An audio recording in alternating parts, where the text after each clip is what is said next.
하나님 말씀은 마태복음 22장 7절부터 14절까지 읽겠습니다.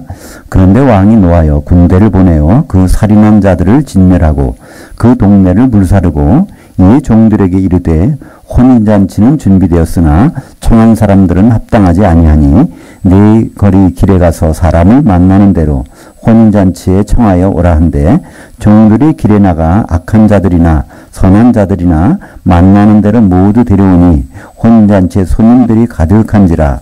왕이 손님들을 보러 들어올새 거기서 예복을 입지 않은 한 사람을 보고 이르되 친구여 어찌하여 예복을 입지 않고 여기 들어왔느냐 하니 그가 아무 말도 못하거늘 왕이 사원들에게 말하되 그 손발을 묶어 바깥 어두운 데에 내던지라. 거기서 슬피 울며 이를 갈게 되리라 하니라. 청함을 받은 자들은 많되 택함을 입은 자들은 적으니라. 오늘 말씀을 가지고 예수님 혼인날 오찬과 만찬, 천년왕국과 지옥의 판가름이란 제목으로 말씀을 나누겠습니다. 성경을 관통하는 하나님의 뜻이 있습니다.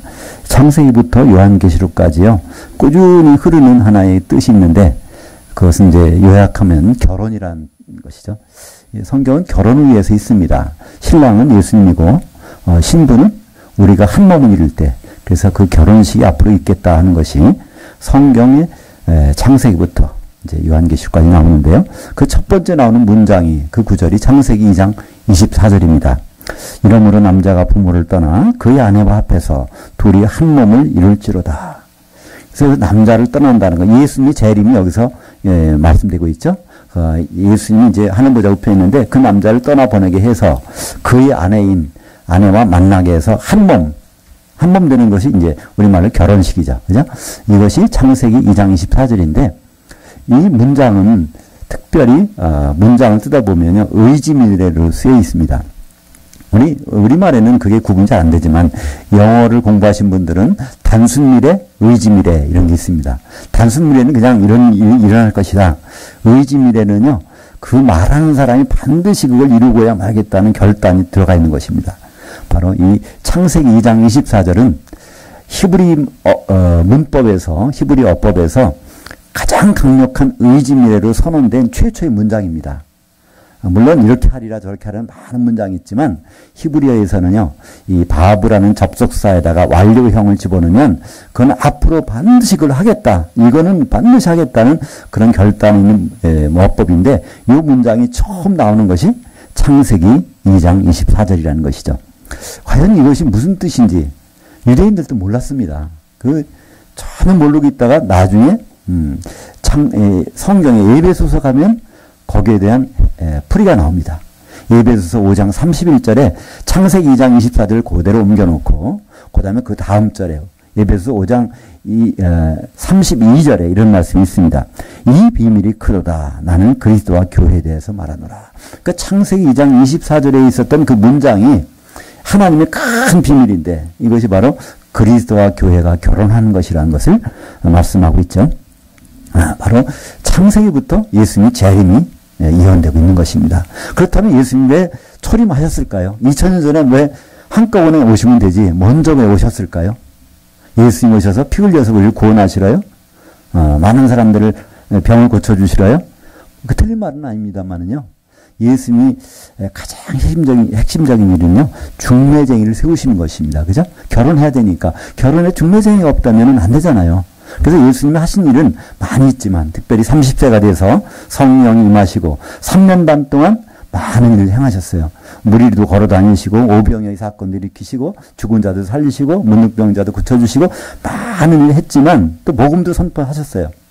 그러나 그 일은 주된 목적이 아닙니다. 그 모든 일들은요, 이 중매쟁이를 제대로 훈련시키는 과정이었습니다. 그걸 우리가 어떻게 할 수 있죠? 예수님이 죽으신 다음에 부활하시면서 40일 동안 계시다 가셨는데, 그 40일은 금쪽 같은 시간이잖아요. 그죠? 예수님이 죽기 전에는, 그죠? 우리와 똑같은 사람이었기 때문에, 피곤도 하시고, 그죠? 어디 걸어 다녀야 되니까. 근데 부활하신 그분이요, 아무 데나 갈 수 있잖아요. 그죠? 부활하신 예수님이 한번 말씀 전하면 사람들이 안 믿고 못 빼길 거예요. 그죠? 그럼 왜 한국까지 오시죠? 한국 안 오셨나요? 그냥 부활하신 다음에 겨우 사도들하고만 모여서 40일 동안 하나님 나라에서 말씀하시고 그리고 가셨단 말이에요. 그렇다는 얘기는 예수님의 초림의 목적은 이 사도들을 세우는 거고 이 사도들은 결혼의 중매쟁이라는 거예요. 그러니까 예수님이란 신랑과 우리가 한 몸이 돼서 결혼할 때 사도들이 필요하다는 것입니다. 그것이 고린도후서 11장 2절에 보면 사도 바울이 말합니다.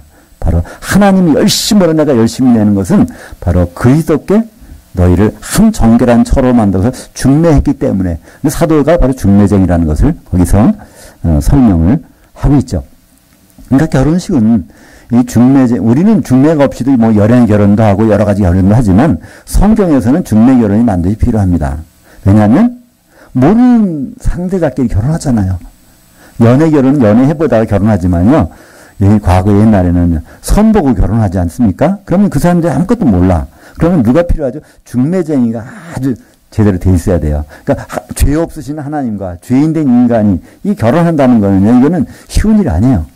그 중매쟁이가 너무나 중요한데 그 중매쟁이는 한번 중매해버리고 마는 게 아닙니다. 그 우리 속담에 이런 게 있죠. 중매 잘하면 뭐가 있고 못하면 뺨이 뭐 셋대다 이런 말. 그러니까 중매라는 것은 굉장히 중요한 일이기 때문에 중매쟁이는 끝까지 책임을 져요. 그러니까 우리가 어떤 물건을 사면 애프터 서비스라는 게 있잖아요. 사후 관리가 있는데 사도들은 우리를 예수님께 중매해 놓고 나서 마지막에 결혼식 때 거기서 우리를 점검해 준단 말이에요. 그래서 그러니까 우리 결혼식에 올라가서 우리를 이렇게 선별하는 것, 이 예수님의 몸의 지체가 될 수 있는 신부의 지체가 될 수 있는지 아닌지를 골라내는 일을 누가 한다고요? 사도들이 하게 돼 있습니다. 마태복음 19장 28절에 보면 예수께서 이르시되 내가 진실로 너희에게 이르노니 세상이 새롭게 되어 인자가 자기 영광의 보좌에 앉을 때 나를 따르는 너희도 12보좌에 앉아서 이스라엘 12지파를 심판하리라.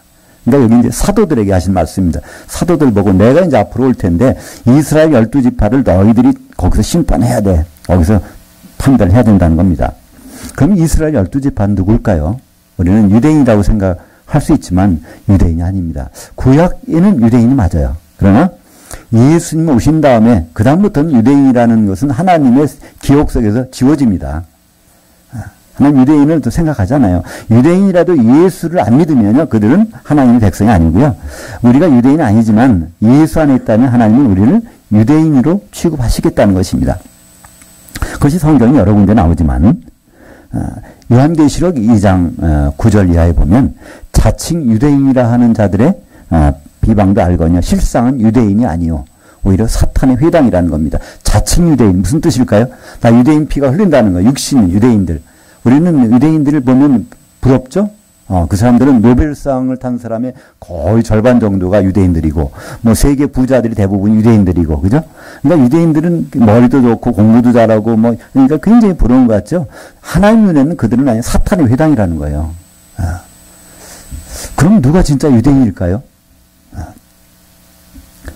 갈라디아서 3장 28절에 너희는 유대인이나 헬라인이나 종이나 자유인이나 남성이나 여성이나 다 그리스도 예수 안에서 하나이니라. 그러니까 하나님이 선택한 백성은 예수님 안에 들어온 사람들만이 진짜 영적인 유대인이고 그런 영적인 유대인을 요한계시록 7장에서는요. 구분합니다. 그러니까 이스라엘이 12지파를 선별할 때 거기서 각 지파에 12,000명씩 14만 4천 명을 뽑을 때 거기서 유대인 12지파가 나오는데요. 그거는 지금 육적인 유대인에게는 12지파에 요셉지파가 없습니다. 근데 요한계시록에는요, 요셉지파가 그 중에서 선택된 사람만 12,000명이 나오니까 얼마나 요셉지파가 많다는 얘기입니까? 한번 물어보세요. 유대인 만나면 요셉지파가 있느냐고. 없습니다. 왜냐하면요, 야곱이 이스라엘이 되고 그 이스라엘 12지파가 생기는데 그러니까 12아들 낳지 않습니까? 근데 그 중에 이제 요셉은 자기 아들 둘 낳는데 그 중에 그 므낫세하고 에브라임을 야곱은 자기의 입적을 시켜서 양아들로 정식 아들로 삼는 거예요. 그러다 보니까 요셉한테는 얘기합니다. 너희가 아들을 더 낳으면 내가 너에게 상속해 주겠다. 근데 요셉은 끝까지 아들을 안 낳고 죽어버렸어요. 그러니까 요셉이 죽은 다음부터 요셉이라는 가문은 없어져 버립니다. 그 아들들은 아예 아버지의 가문 속으로 들어가서 므낫세 지파, 에브라임 지파가 되지만 요셉 지파는 한 명도 없는데 근데 요한계시록에서는요, 17장에 요셉 지파 중에서 입 맞은 사람만 세보니까 12,000명. 누굴까요? 바로 우리 성도들을 가리키는 것입니다. 바로 그리스도 안에 있는 사람들은 그런 육적인 지파를 구분하지 않는다는 것이죠. 근데 이 하나님의 새로운 육적인 이스라엘, 영적인 이스라엘들이 모두가 다 결혼식에 참여하는, 결혼식에 들어가서 신부가 되는 건 아닙니다. 신부가 돼서 선별하는 작업이 필요하죠. 그래서 우리가 오늘 읽은 마태복음 죄송합니다. 오늘 우리가 읽은 마태복음 본문 중에 나와 있습니다. 22장에 보면 특별히 10절에 보니까 종들이 길에서 나가 악한 자나 선한 자들이나 만나는 데를 모두 데려오니 혼인잔치에 손님들이 가득한지라. 여기는 좋은 자만 데려오는 것이 아니에요. 악한 자나 뭐 선한 자나 다 데려오라는 거예요. 그러니까 유대인들은 빼고, 자칭 유대인들은 빼고. 왜냐하면 그들을 먼저 선택했는데 그들은 사정이 있다고. 밭을 사고 논을 샀다. 그죠? 어떤 사람은 아예 사도들을 핍박해서 내쫓고. 그러니까 이제 새로운 대상을 선정을 했습니다. 이 잔치는요, 그냥 혼인잔치라고 우리가 돼 있는데, 마태복음 오늘 여기에서 읽진 않았지만 마태복음 22장 4절에 보면 이렇게 되어 있습니다. 다시 다른 종들을 보내매 이르되 청한 사람들에게 이르기를 내가 오찬을 준비하되 나의 소와 살찐 짐승을 잡고 모든 것을 간추었으니 혼인잔치에 오소서 하라 하였더니. 그래서 예수님은 혼인잔치 날에 그 오찬이란 말이 여기 나오거든요. 힐라어로는 아리스톤, 점심에, 런치에 그때 다 부르는 겁니다. 그러니까 이 점심 런치라는 건 공중에 주인이 나타나실 때 그리스도인들이 다 올라가는 거예요. 예수를 잘 믿었건 못 믿었건 또 교회에서 그걸 반대를 했건 찬성했건 관계없습니다. 다 올라가는 그 자리는 혼인잔치의 오찬입니다. 점심입니다. 오늘 우리가 읽은 쭉 모든 내용들은 혼인잔치 점심에서 일어나는 일들을 우리에게 말씀해주고 있습니다. 그래서 사실은 유대인들이 핍박하면서 예루살렘에서 사람들이 결국은 예수를 배척하죠.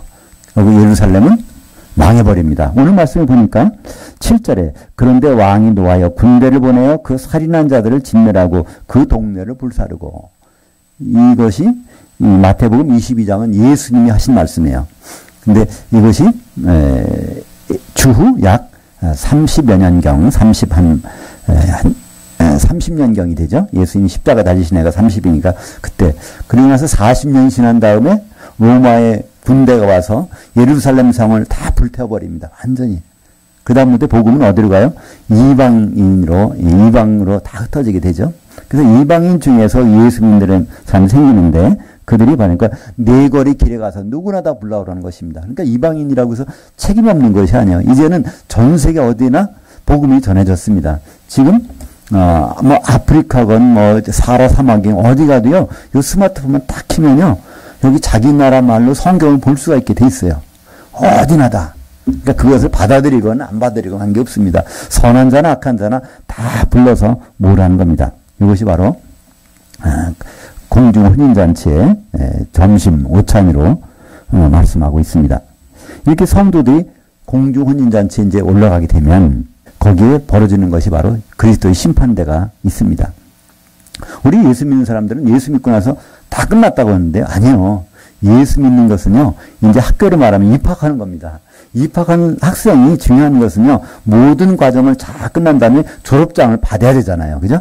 네, 졸업장을 받는 것을 오늘 성경에서는 혼인잔치에 가서 예복을 입고 있는 거, 이것으로 말씀하고 있죠. 그러니까 중요한 것은 우리는 예수 믿는 자체가 중요한 것이 아니라 예수 믿고 나서 정말 졸업장을 받는 거.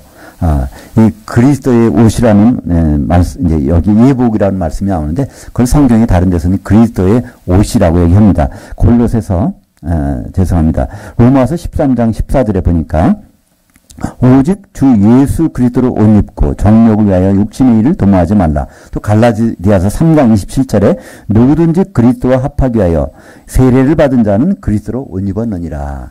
이 세례라는 건 성령 세례. 세례는 하나밖에 없죠. 물 세례는 이건 인정하는 세례가 아닙니다. 성령 세례 하나인데 세례를 받은 자는 그리스도로 옷 입었다는 겁니다. 이 세례라는 것은 바로 잠기는 겁니다. 그러면 성령에 잠긴다는 건 무엇일까요? 그럼 성령 속에. 그러니까 성령은 다른 말로 성경에는 기름으로 나오죠. 성령과 기름은 어떤 관계가 있을까요? 도대체 많이 우리는 듣습니다. 성령과 기름은 어떤 관계인가? 요한복음 14장 26절에 보혜사 성령이 임하시면 그분이 모든 것을 가르쳐주고 생각나게 하신다는 거예요. 근데 같은 요한이 요한일서 2장 20절과 27절에 보면 기름 부음이 임하면 모든 것이 생각나고 다 남이 가르침 받을 필요가 없다는 겁니다. 그렇다면 요한복음에서는 보혜사 성령이고 요한일서에서는 바로 기름이라는 것이죠. 그렇기도 할 수 있지만 우리는 구약 성경을 통해서도 할 수 있습니다. 오순절날 성령이 임하셨잖아요. 오순절날 성령이 내린 사실이 분명한데 도대체 오순절날은 어떤 날일까요? 바로 오순절날은요.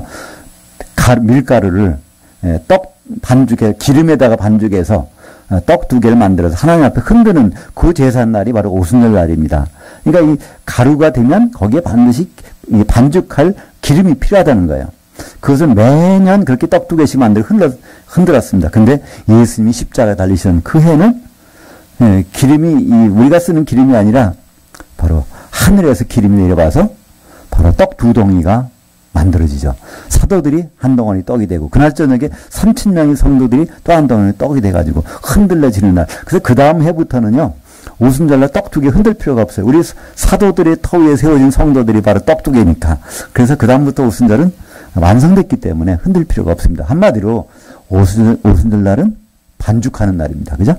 뭐가 반죽이 되죠? 기름이 내려와야 반죽되고. 그래서 기름이라는 것은 바로 떡을 반죽하는 것. 우리가 각자가 바로 예수님의 생명의 떡을 먹고 바로 예수님의 몸을 이루는 사람들 아닙니까? 그래서 이 성령이라는 것은 다른 말로 기름이라고 그러죠. 마태복음 25장에 보면 열처녀의 비유가 있는데 거기서 다 등은 들었지만 다 예수 믿는 사람들이지만 바로 이 성령에 반죽된 사람과 그렇지 않은 사람들이 혼인잔치에 들어가는 또 들어가지 못하는 그 장면들이 거기서 구분이 됩니다. 그러니까 이 성령을 받았느냐 안 받았냐 성령 세례가 뭐냐 이거는 간단합니다. 한 몸되라고 하시는 거예요. 이 가루가 우리가 다 알곡신자들로 있으면 안 되죠. 알곡신자들이 껍질이 벗겨진 다음에 가루가 돼서 옆에 가루와 같이 뭉쳐야 되는데 우리는 물 가지고 반죽하지만 바로 유대인들은 중동지방에서는 물이 석회수가 많기 때문에 바로 기름으로 반죽했다는 것이죠. 그러니까 기름으로 반죽하는 그것을 성경에서는 성령 세례. 그러니까 고린도전서 12장 13절을 제가 읽겠습니다. 우리가 유대인이나 헬라인이나 종이나 자유인이나 다 한 성령으로 세례받아. 그러니까 한 성령의 기름으로 잠겨져서 한 몸이 되었고 떡이 됐다는 겁니다. 그죠? 또 다 한 성령을 마시게 하셨느니라. 성령에 잠겨 있으면 꿀꺽꿀꺽 우리가 물속에 담기면 뭘 마시게 돼? 물 마시잖아요. 성령에 담기면 당연히 마시는 거예요. 이것은 각자가 성령이라는 것은 가슴 속에 새기고 다니는 분이 아닙니다. 성령 속에 들어가 있으면 여전히 그 성령 그걸 마시게 돼 있어요. 못 마신다면 이상하죠? 그러니까 성령 안에서 마시는 사람 나타나는 특징이 로마서 14장 17절이 나오죠.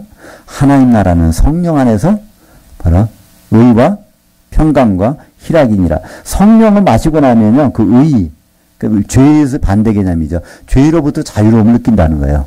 또 성령을 마시는 사람의 흔적은 바로 평강이 있다는 겁니다. 평강이라는 건 연결되는 거야. 하나님과 내가 연결되어 있다는 것을 느끼는 겁니다. 또 바로 그 성령을 마시게 되면 희락, 남들은 느끼지 못하는 기쁨이 속에서 생긴다는 거야. 환경이 주는 기쁨이 아니라 내 속에서 나오는 기쁨, 성령이 잠긴 사람의 흔적은 그렇습니다. 우리가 이 예배를 드린다는 건 무슨 뜻일까요? 우리가 그분의 몸을 이루는 것입니다. 두세 사람이 내 이름으로 모이는 곳에 내가 반드시 있겠다. 근데 예수님은 내 이름으로 보내실 성령을 주셨거든요. 이 자리에서 우리가 예배를 드렸는데 진짜 예배를 드렸다면 우리 가운데서는요. 성령께서 나타나신 흔적이 나타나야 돼요. 내가 좀 자유로움이 있는가? 정말 내가 주님과 함께 연결됐다는 생각이 드는가? 정말 주님이 주신 기쁨 때문에 세상의 환경들이 다 극복되는가? 이것을 맛보았다면 성령의 속에 잠겨 있는 거고요. 그 진정한 예배고, 막 그 예배를 드렸는데 그런 게 하나도 없다. 그거는 우리는요, 시간 낭비, 돈 낭비, 뭐 다 낭비입니다. 그죠? 그 시간에 다른 거 있으면은 더 좋은 일도 있는 거죠. 그러나 우리는, 진정한 예배가 무엇인가를 사모하고 그걸 알기 때문에 이 자리에서 같이 예배를 드리는 거 아닙니까? 성도들은 이제 공중에 주님 오시면요, 공중에 다 올라가게 됩니다. 근데 거기서 심판하는 자들이 있다고 그랬죠? 네, 사도들이 거기서 우리를 심판하는데 고린도후서 5장 10절에 보면 우리가 다 그리스도 심판한 앞에 나타나게 돼요. 선악간에 그 몸을 통해서 행한 대로 받으려 함이라. 그때 그 몸은 우리의 육신이 아닙니다. 그 단수예요. 그 한 몸, 그 예수 그리스도의 몸을 통해서 어떤 일을 했는지, 선을 행했는지, 악을 행했는지 그것대로 심판을 받게 된다는 것입니다. 그때 우리를 중매한 사람도 사도들이고 우리를 심판하는 것도 그때는 사도들입니다. 물론 우리가 백보자 심판대 가서는 성도들이 그들을 심판하지만 그리스도 심판대에서는요 사도들이 우리를 심판합니다. 자기들이 중매하는 대로 그대로 준비가 됐는지, 그렇죠? 중매한 대로 돼 있다면 결혼하는데 문제가 없지 않겠습니까? 근데 그때 이제 오늘 말씀을 정리하다면요. 이제 예수님이 재림하시면 공중에 혼인잔치가 벌어지는데 그때 점심 때 우리는 다 거기 올라가는 거예요. 그러니까 이 선한 자들인지 악한 자들인지 동네 어디 있든 다 불려가서 거기 불려가는데 이제 거기에 앉게 됩니다. 근데 여기 와서 왕이 예수님이 쭉 보니까 예복을 안 입은 사람이 있다는 거예요. 예수 그리스도의 옷을 안 입었어요. 예수 그리스도의 옷을 입는다는 건 성령이 잠겨있지 않은 사람이 있다는 겁니다. 그죠? 그러니까 그 사람을 바깥 어두운 데 가서 쫓아나가라는 겁니다. 쫓겨나는 거예요. 주님 오셔서 주님까지 만났는데, 얘기까지 들었는데, 면전에서 쫓김을 당하는 거예요. 바깥 어두운 데로. 이 바깥 어두운 데는 성경에서 여러 가지 표현되죠. 불지옥이라고도 합니다. 그죠? 마태복음 5장 22절에 보면 형제에게 잘못한 사람, 바보라고 하는 사람, 미련한 자라고 하는 사람, 형제 사랑 관계에서 실패한 사람, 그 형제는 누굴까요? 예수님의 형제거든요. 예수님 받아들이니까. 그러니까 예수님의 형제들이 성도들이잖아요. 성도 관계에서 실패한 사람들이 이제 가는 곳, 불지옥에 던져지리라. 그러니까 이 지옥이라는 것은 예수 안 믿는 사람 가는 것이 절대로 아닙니다.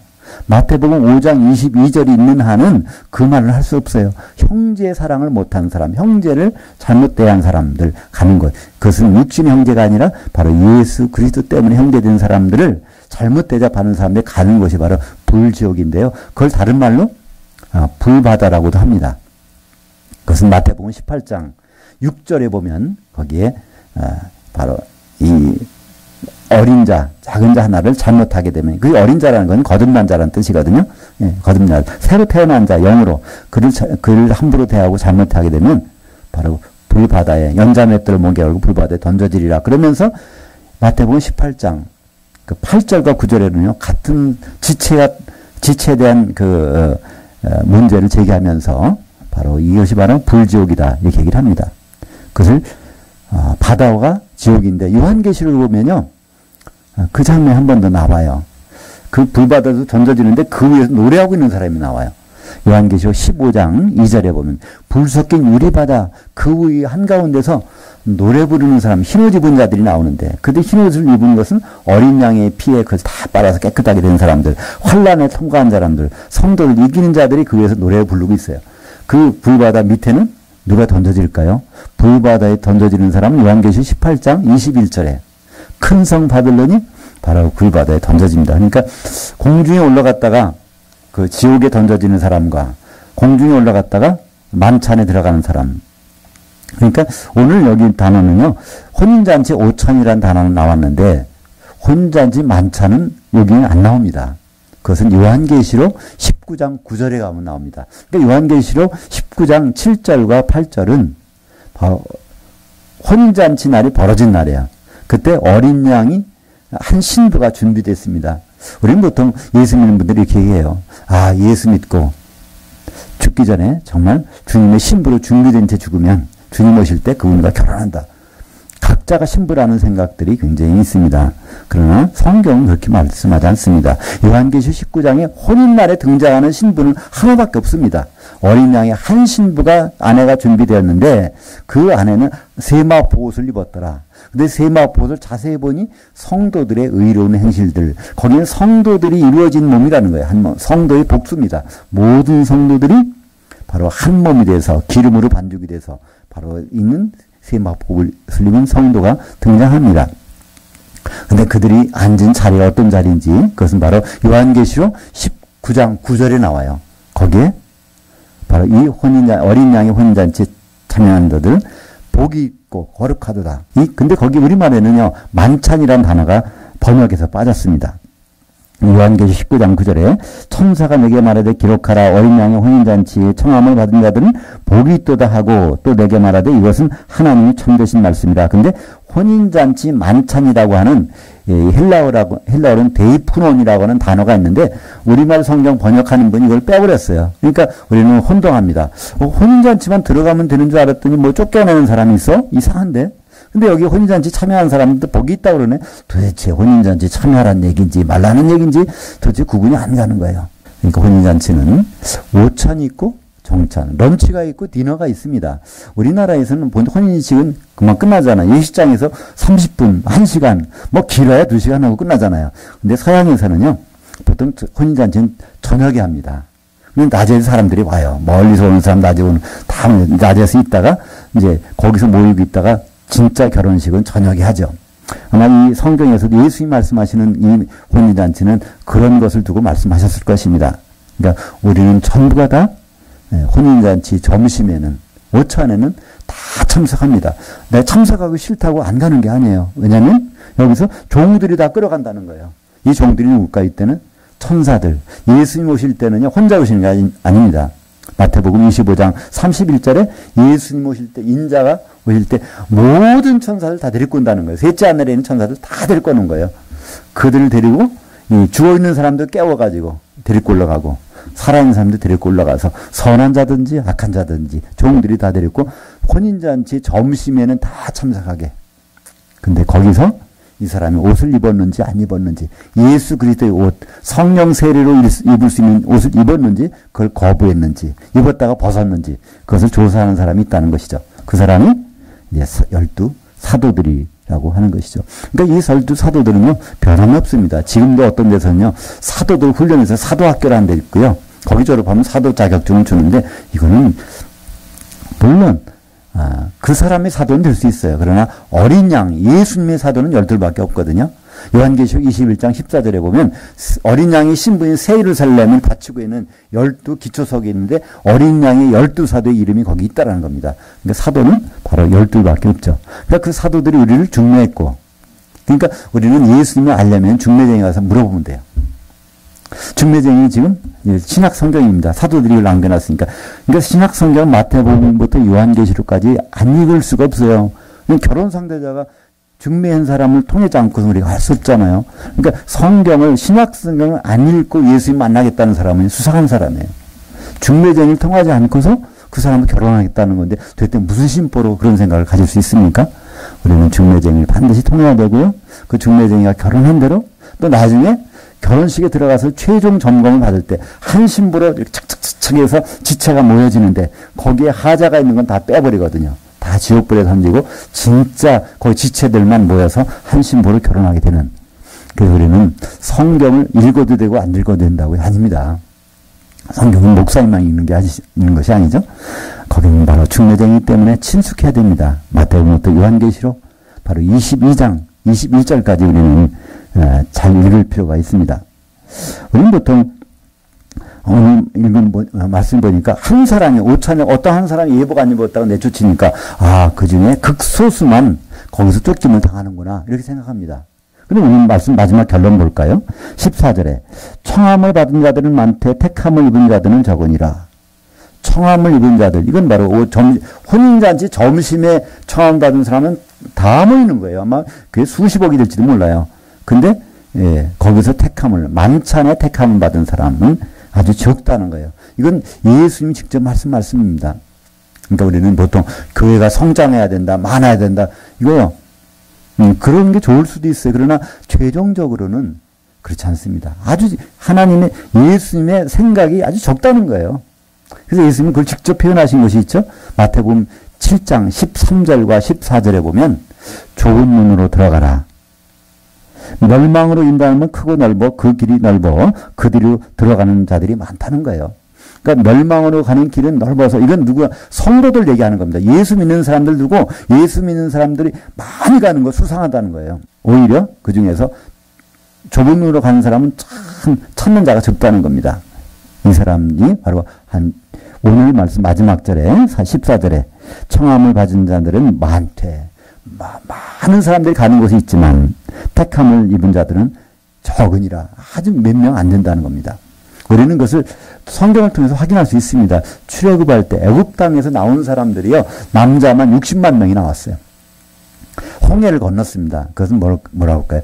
세상이라는 애굽에서 홍해를 건너서 광야에 나온 것입니다. 거듭나면서요. 영으로 거듭난 사람들인데 구원받은 사람들인데 그들이 목적지는 가나안 땅이거든요. 근데 목적지까지 도달한 사람은 2명밖에 안 돼요. 청함을 받은 사람은 많대. 택함을 받은 사람은 2명밖에 안 되느니라. 60만 명 중에서 다 그들은 다 청함을 받았지만 가나안 땅까지 택함을 받은 사람은 2사람밖에 안 된다는 겁니다.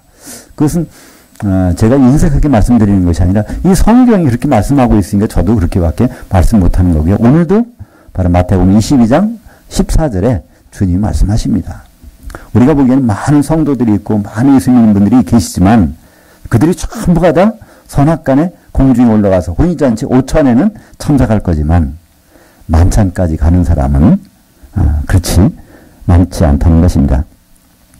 사랑하는 여러분, 우리 성도들에게는 항상 2개의 문이 있습니다. 넓은 문이냐 좁은 문이냐, 큰 길이냐 작은 길이냐, 이것이 있습니다.